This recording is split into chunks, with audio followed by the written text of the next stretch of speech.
Hello everyone, welcome to Gulmarg and welcome to my new mini vlog.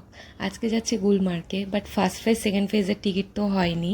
আমাদের তো একটা বড় বাস ছিল, তোমরা সবাই দেখেছো, বাস নিয়ে তো ঘোরা যাবে না, তাই তিনটে ছোটো ছোটো গাড়ি করতে হয়েছিল সাইট সিন দেখার জন্য। আমাদের ড্রাইভারটা ভীষণ ভালো ছিল, বলেছিল তোমরা বরফ দেখতে চাও, অ্যাক্টিভিটি যদি করতে চাও আমি নিয়ে যেতে রাজি আছি, বাট অনেকটা হাঁটতে হবে। আমরা রাজি ছিলাম, আমাদের গাড়িতে যেই 8 জন ছিলাম আমরা, অ্যান্ড আমরা অনেক হেঁটে কষ্ট করে ফাইনালি বরফের কাছে এসেছি। অনেকটা বরফ না, তো আবার ধরতে পারো অনেকই বরফ, আর আমি ভীষণ খুশি ছিলাম যেহেতু আমি ফার্স্ট টাইম বরফ দেখেছি। আর এখানে অ্যাক্টিভিটিও হচ্ছিল, যেখানে ডোরেমন এসে অন্য পাবলিককে ঠুকে দিয়েছে, রাজকুমার দা পড়ে গেছে, অ্যান্ড অলসো আমার দিদিও পড়ে গেছে। বাই দ্য ওয়ে, এই অ্যাক্টিভিটিটার নাম কি আমার সত্যি মনে নেই, তোমরা যারা যারা জানো আর যারা যারা করেছো অবশ্যই কমেন্ট সেকশানে জানিও।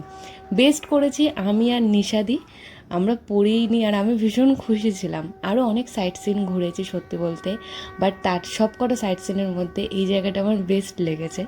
এখানে চারিদিকে পাহাড় মেঘে ঢাকা, চারিদিকে সবুজ সবুজ গাছ। অ্যান্ড চলো, ইয়া গাইজ, দ্যাটস ইট, এবার হোটেলে ফিরে দেওয়ার পালা। Bye bye everyone.